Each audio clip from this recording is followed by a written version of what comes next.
Bonjour à tous et bienvenue dans cette nouvelle vidéo. Aujourd'hui, je vais vous présenter une technique sous Photoshop CS5 qui va vous permettre d'ajouter un cadre à vos photos. Alors c'est une technique très rapide et facile à réaliser. Alors on commence tout de suite. Première chose à faire, il faut aller sur votre photo que vous venez d'ouvrir, vous l'avez là. Vous double-cliquez dessus.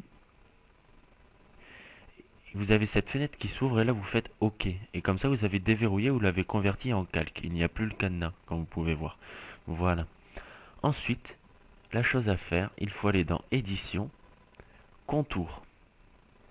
Alors, vous avez cette petite fenêtre qui s'ouvre. Alors, dans Épaisseur, ça va être l'épaisseur du cadre que vous voulez ajouter. Alors, tout dépend de la taille de votre photo. Mais si vous prenez une photo brute sans recadrage d'un appareil photo, mettre du 70 pixels, c'est pas mal. Ensuite, couleur, vous pouvez choisir la couleur de votre cadre. Alors moi, je vais prendre un cadre blanc, par exemple. Ensuite, position, c'est intérieur, centre ou extérieur. Moi, je prends intérieur, toujours, pour faire un cadre autour de mes photos. Fusion, alors c'est le mode de fusion comme quand on essaye d'incruster un calque sur un autre. C'est le mode de fusion.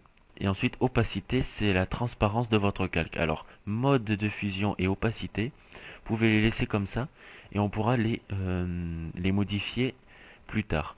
Alors ensuite, on va faire OK. Voilà. Et là, voilà, le cadre s'est généré.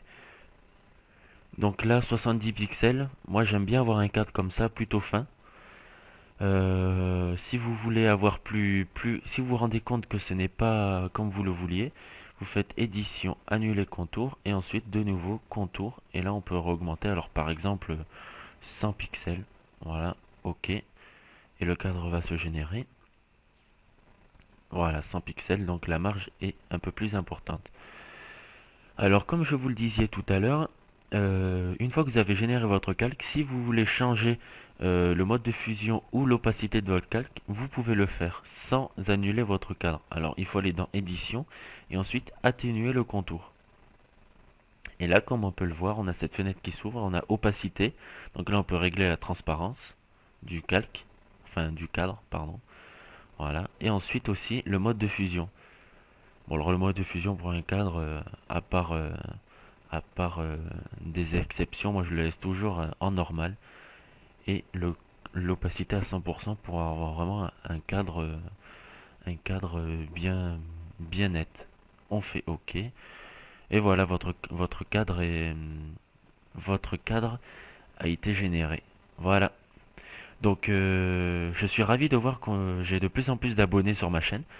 Donc je vous invite à en parler autour de vous pour avoir de plus en plus d'abonnés. Et je tiens à préciser qu'aux 200 abonnés, j'organiserai un concours auquel vous pourrez tous participer et, qui sera bien sympathique. Donc je vous invite à parler de ma chaîne autour de vous, comme ça dès qu'il y aura les 200 abonnés, j'organiserai ce concours. Je vous invite aussi à laisser des commentaires sur ma vidéo si vous avez des questions sur le tuto que je viens de vous présenter, ou si vous avez des techniques de retouche photo que vous voudriez avoir un tuto dans de prochaines vidéos. Vous laissez un sujet et moi, pour répondre à vos questions, je ferai ce tuto qui correspondra à la question que vous m'aviez laissée. Voilà, donc je vous dis à plus tard dans une prochaine vidéo. Au revoir.